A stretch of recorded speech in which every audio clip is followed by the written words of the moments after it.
What advice would you give to young folks today about career or about life, whether they want to be writers, lawyers, scientists, musicians, and artists, whatever the heck they want to be? How can they live a life they can be proud of? Okay, here's what I think. Um,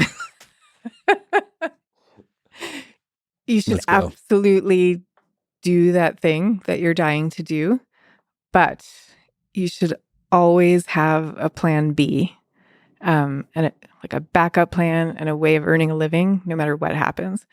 Because That's funny. I feel like people, we have this narrative in our culture of like that the glamorous thing is to, figure out the thing you love and then risk everything to achieve that.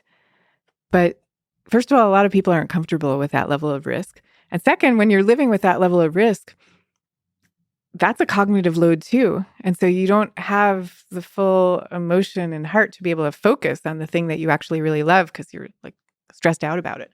So I'd say like get the backup plan in place and then do the thing. My advice would be the opposite.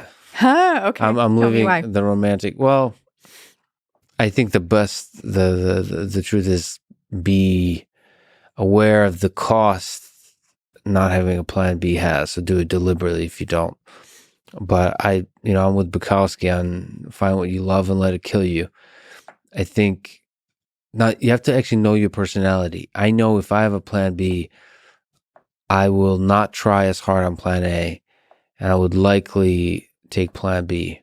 Because if plan A is the risky thing, I just work way much better when in the state of desperation.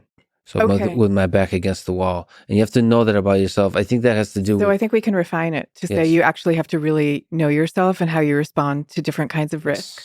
Like I would not do well in that kind of situation. I'd be like up at 2 a.m. worrying about it. Yeah. Whereas if I have some, like it doesn't have to be paying the rent in some grand way, but if there's some basic way of paying the rent, then my heart's free to do the thing I really love. That's hilarious. For me, the only way I'm free is when I don't know how I'm going to pay the rent. Huh. Yeah. Because otherwise I'll find a way to pay the rent. That's not at all a source of deep fulfillment for me. So I see. So it's like if you don't have like what's the expression? I don't know, something like the dog at your back, deadlines. Then you won't actually do it. I create real or artificial deadlines, anxiety and so on. So yeah, you have to yeah, so really yourself. The advice is know your triggers. But we're still saying the same basic thing of like do the thing you really love, but just set up strategize the rest of your appropriately life. To your personality and triggers. Exactly. What do you think is the meaning of life? The meaning of this whole thing probably has something to do with whatever we feel when we listen to a sad song. Yeah, because two things come simultaneously to my mind when you ask that question, and I've been asking it since I was 4. I remember the first time I did. The question is more important than the answer, probably. Yeah. Just keep asking. I don't know. The first one is beauty, and I don't know why beauty is so important, but I just know that it is. And impossible to define, perhaps? Is it definable? Yeah. Other than you know it when you see it. I don't know. I mean, just... Has to do with that line that you feel something when you just see it or you hear it. Yeah, you just see it, and it's like it's whatever can deliver you to that mode of transcendence where you're no longer purely in your own self and you're in something higher. And when you're in those states of mind, you know it because you have the temporary sensation that you could die at that moment, that the people you love could die, and it will all be okay because there's something else. So that's my first answer.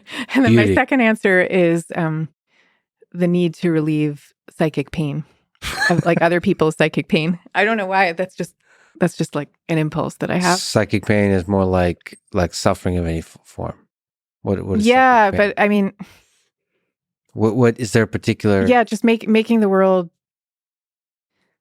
better and less pain to go around in general.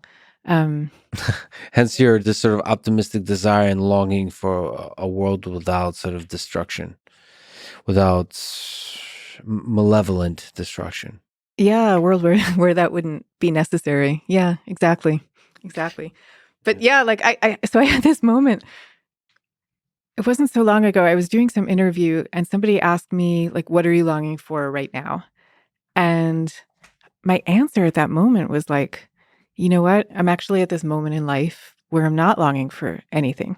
I'm at this particular way station where everything is the way I want it to be.